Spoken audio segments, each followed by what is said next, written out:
نحمده ونصلي على رسوله الكريم اما بعد فاعوذ بالله من الشيطان الرجيم بسم الله الرحمن الرحيم رب اشرح لي صدري ويسر لي امري واحلل عقدة من لساني يفقهوا قولي. لے لو نہار نکالی. کل آپ نے سکھائی دعا. بعض اوقات انسان بھول جاتا ہے نا, تو یاد رکھنے کا طریقہ کیا ہے؟ کیسے یاد رکھتے ہیں آپ؟ ویسے کوئی اپنا ایکسپیرینس شیئر کرے, کیسے یاد رکھتے ہیں آپ؟ نوٹس کے ساتھ لکھتے. کوئی یہاں پر نوٹس کے علاوہ لکھتا ہو؟ انہوں نے اپنی ایک الگ ڈائری یہیں بنائی ہوئی ہے جس میں وہ نوٹ کر لیتی ہیں. ایکچولی یہ ہوتا ہے الگ بنانے میں, ویسے تو ٹھیک ہے اگر اکٹھے بھی ساتھ ساتھ انسان سائڈ پہ لکھ لے پھر گھر جا کے لکھے, لیکن صرف ایک خطرہ ہوتا ہے کہ کہیں کوئی چیز یا تو اس کو آپ انسرکل کریں یا کوئی نشان دیں. اور الگ اس لیے لکھنا بہتر ہے کہ پھر جب آپ کا اسائنمنٹ آتا ہے تو اس میں آپ فوراً اس کو روز کا روز بھی ٹک کرتے جاتے ہیں, اور تھرو آؤٹ دا ویک آپ کو ریمائنڈر رہتا ہے کہ یہ ابھی کام رہتا ہے. یقیناً آپ کے کچھ ہوم ورک ایسے ہیں جو فوری طور پر ہو نہیں چکیں گے, وہ لائف ٹائم یا لانگ ٹرم ہوم ورک ہیں, لیکن ان کو بھی الگ لکھنے میں پھر آپ اگر اپنی ڈائری کو 2 حصوں میں کر لیں کہ ایک شارٹ ٹرم اور ایک لانگ ٹرم, کہ جو آپ کو آئندہ کرتے رہنا ہے. ایک تو ایک دن کیا کام ختم, اور ایک کام ایسا ہوگا کہ جو آپ کو آگے چلتے رہنا ہے اس کو لے کے انشاءاللہ تعالی. چونکہ ایک ہوم ورک ایک جو ساتھ ساتھ چلے گا, پیاروں کو ساتھ لے کے چلنا ہے, تو اس میں کچھ چیزیں تو میں آپ کو کہتی ہوں کہ یہ آپ شیئر کریں, اور کچھ یہ کہ آپ خود سے بھی کر سکتے ہیں. کوئی ریسٹرکٹ نہیں کیا گیا آپ کو کہ صرف آپ وہی کریں جو میں آپ سے کہتی ہوں. جو بھی چیز آپ کو اچھی لگے یا آپ کے گھر کے یا حالات اور ماحول کے مطابق آپ مناسب سمجھے اس کو بھی آپ شیئر کریں. تو یاد ہو گئی تھی بچوں کو یا کسی کو بھی؟ ایک بڑے بچے بھی ہوتے ہیں گھر میں, ان کو بھی یاد کرا سکتے ہیں, ان کا بھی خیال رکھا کریں. جی اب آج آپ جا کے پوچھیں کہ آپ نے پڑھی پھر مغرب کے بعد, بچے یقیناً خوش بہت ہوئے ہوں گے, بس اتنی سی بات اور پھر ہم دوزخ میں نہیں جائیں گے. چلیے اب یہ صبح شام کی مسنون دعائیں آ رہی ہیں, آپ صبح میں الگ سے بھی پڑھ رہے ہیں, اور یہاں میں ایک دفعہ ساری پڑھ دوں گی تاکہ اس کا پروننسیشن آپ جان لیں اگر کہیں کوئی کمی بیشی ہے. اور یہ ہے کہ یہ بھی ایک دن میں ہونے والی نہیں, ان میں سے اگر کچھ ایک بھی آپ بچوں کو سکھا دیں, کم از کم بسم اللہ الذی لا یضر والی دعا جو ہے وہ تو ہر ایک کو سکھا دینی چاہیے بچوں کو, کیونکہ بہت چھوٹی سی ہے اور بہت ہی جامع دعا ہے. صبح شام کی مسنون دعائیں. جو شخص صبح شام 100 مرتبہ سبحان اللہ و بحمدہ پڑھے, یعنی صرف اتنا, تو اللہ تعالیٰ اس کے تمام گناہ معاف فرما دیں گے اگرچہ سمندر کی جھاگ کے برابر ہو. اس کی عادت کیسے ڈال سکتے ہیں آپ؟ کیونکہ مصروف ہے نا سب, تو اتنا وقت تو نہیں ہوگا کہ جا نماز پہ بیٹھ کے 100 دفعہ پڑھ کے پھر اٹھے. میں صرف یہ پوچھ رہی ہوں کہ آپ کی عادات کیا ہیں, آپ طریقہ کیا کرتے ہیں. ظاہر ہے کہ فارغ تو آپ میں سے کوئی بھی نہیں کہ جو صرف مصلی پہ بیٹھ کے یہ تسبیحات کرے گا. تو دنیا کو ساتھ لے کے چلنا, گھر کی ذمہ داریاں ادا کرنا اور ساتھ ان اذکار کی پابندی کرنا, اس کو کس طرح ممکن بنایا جائے اس پہ بات کریں. اچھا, گھر کا کام کرتے ہوئے ساتھ ساتھ, اور انہوں نے برتن دھونے کے ساتھ اپنا باندھ رکھا ہے, یہ بھی اچھا ہے. یعنی کوئی ایک خاص کام جو آپ کو روز کرنا ہے تو اس خاص کام کے ساتھ آپ ایک خاص ذکر جو ہے وہ اپنا باندھ لیں. انہوں نے اپنی تسبیح بائیں ہاتھ میں لٹکائی ہوتی, دائیں ہاتھ سے ہی کام کرتی اور بائیں ہاتھ سے ان کے وہ یاد دہانی ساتھ ساتھ رہتی.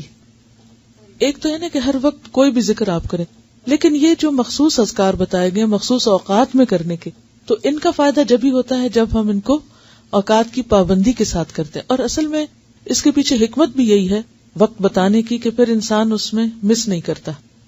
صبح ہوئی, اللہ کی یاد آئی, اور سنت کے مطابق جو آپ صلی اللہ علیہ وسلم نے بتایا وہ ذکر کرنا. ویسے تو آپ کوئی بھی کر سکتے, ہر ذکر میں فائدہ ہے, لیکن آپ کے نقش قدم پہ چلنا, جہاں آپ نے قدم رکھا وہیں پیچھے رکھنا, اس کا لطف ہی کچھ اور ہے.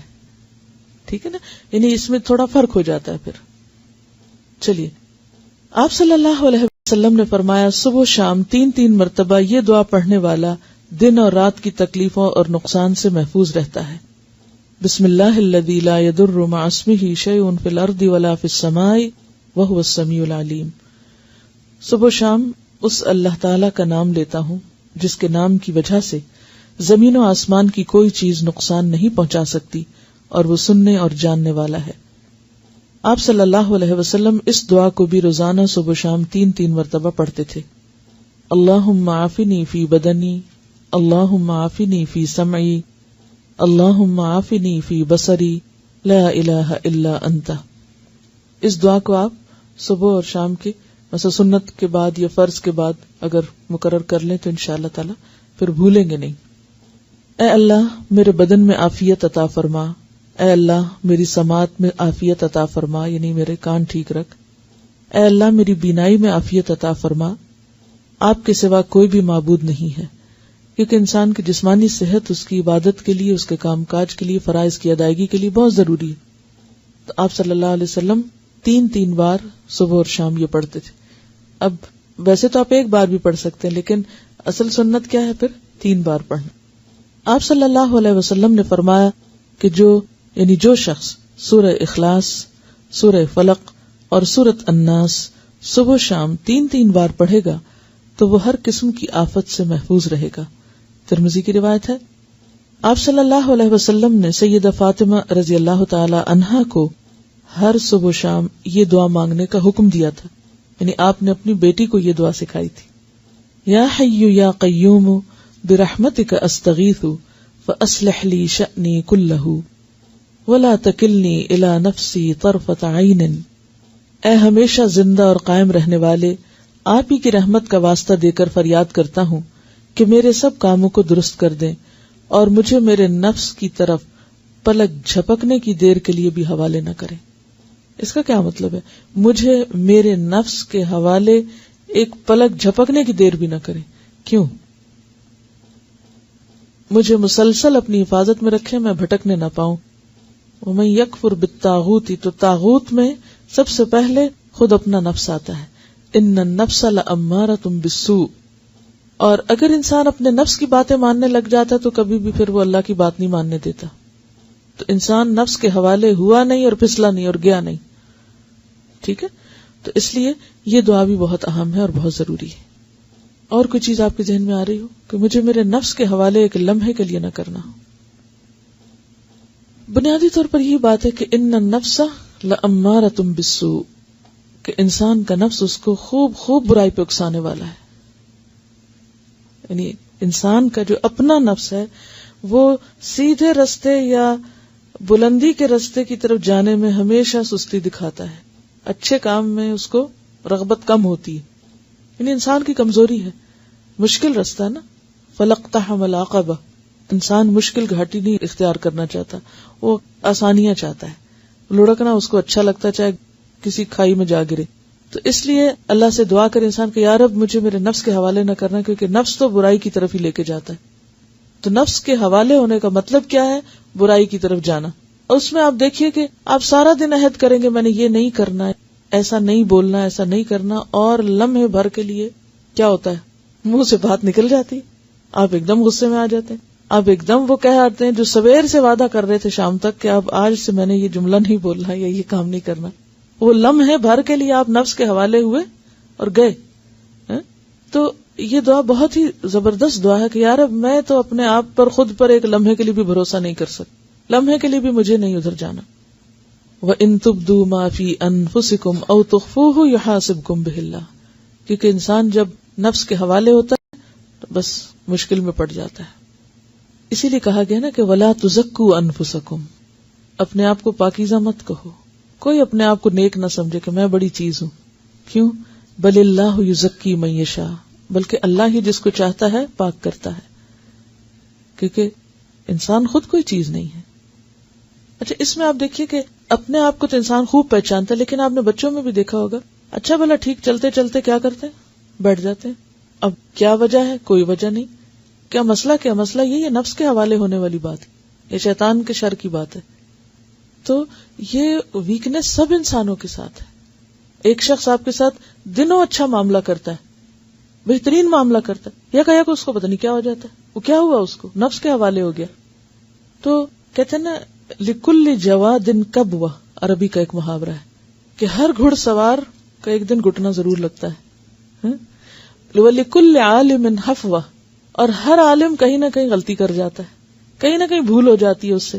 انسان ہے نا، پھر اس کو یاد آتا او نہیں یہ ایسے نہیں ایسے تھا، پھر وہ رجوع کرتا ہے. رجوع کر لے تو اللہ تعالیٰ بھی معاف کرنے والا ہے. اور اکڑ جائے انسان نہیں میری غلطی نہیں تو پکڑ ہے. تو یہ ایک حقیقت ہے کہ جب انسان چلتا ہے تو کہیں نہ کہیں ٹھوکر لگتی ہے اس کو. اچھے سے اچھے تعلقات میں بھی کہیں نہ کہیں جھول آ جاتا ہے. یہ سب ایکسپیرینس کی بات ہے نا، آپ سب مشاہدہ کرتے ہوں گے. ایسا کیوں ہوتا ہے؟ کیونکہ ہمارے ساتھ نفس بھی ہے، شیطان بھی ہے. تو یہ ایسے دشمن ہیں، ایسی طاقتیں ہیں کہ جن کا مقابلہ ہم تنہا نہیں کر سکتے. یہ صرف اللہ کی مدد سے ہو سکتا ہے. اس لیے صبح اور شام، ورنہ بعض اوقات انسان کہیں ایک دفعہ تو مانگ چکا، اب اور کیا مانگنا، روز کیا یہی مانگنا. یعنی آپ کے ذہن میں یہ آ سکتا ہے کہ سویرے بھی مانگو، شام بھی مانگو، وہی باتیں، پھر ریپیٹیشن. اس ریپیٹیشن کی ہر سویر کو ضرورت ہے اور ہر شام کو ضرورت ہے کہ ہم بھولنے والے ہیں. پھر سید الاستغفار، آپ صلی اللہ علیہ وسلم نے فرمایا جس نے صبح و شام صدق دل سے سید الاستغفار کو پڑھا اور اسی دن یا رات فوت ہو گیا تو وہ جنت میں داخل ہوگا. اب آپ دیکھیں اللہ تعالیٰ نے بخشش کے کتنے سامان کیے ہیں. ایک چیز کر لو، دوسری کر لو، تیسری کر لو. یعنی یہی اس کی رحمت ہے کہ اس نے چھوڑا نہیں بھٹکنے کے لیے، یا اللہ بندوں پہ ظلم نہیں کرتا. لیکن اگر بندے خود ہی غفلت کے شکار رہیں اور کسی بھی چیز سے فائدہ نہ اٹھائیں تو پھر جبر نہیں کرتا اللہ تعالیٰ.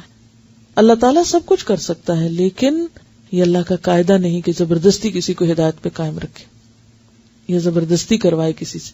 کیونکہ اگر اللہ تعالیٰ نے زبردستی کرانا ہوتا تو پھر انسانوں کو بھی پہاڑوں اور باقی چیزوں کی طرح ایک طرح سے جیسے مجبور اور مقہور پیدا کر دیتا.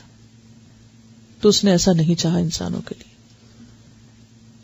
سید الاستغفار یہ ہے: اللہم انت ربی لا الہ الا انت خلقتنی وانا عبدک وانا علی عہدک ووعدک ما استطعت اعوذ بک من شر ما صنعت ابوء لک بنعمتک علی وابوء بذنبی فاغفر لی فإنہ لا یغفر الذنوب الا انت. اے اللہ، آپ ہی میرے رب ہیں، آپ کے سوا کوئی عبادت کے لائق نہیں. آپ نے مجھ کو پیدا کیا ہے اور میں آپ کا بندہ ہوں، اور میں اپنی طاقت کے مطابق آپ سے کیے ہوئے عہد اور وعدے پہ قائم ہوں. میں اپنے برے اعمال کے وبال سے آپ کی پناہ چاہتا ہوں. میں آپ کی نعمتوں کا اقرار کرتا ہوں، یعنی جو بھی آپ نے نعمتیں مجھ پر کی ہیں ان سب کا اعتراف کرتا ہوں، اور اپنے گناہوں کا بھی اعتراف کرتا ہوں. یعنی ایک طرف تو نے مجھے اتنا کچھ دیا اور دوسری طرف میرے گناہوں کے ڈھیر ہیں. آپ میرے گناہوں کو معاف فرما دیجئے، کیونکہ آپ کے سوا کوئی بھی گناہوں کو معاف نہیں کر سکتا. یعنی کسی انسان، کسی جن، کسی فرشتے کے اختیار میں نہیں کہ وہ بندے کے قصور معاف کر سکے. اصل معافی اللہ ہی کی طرف سے ہے. چلیے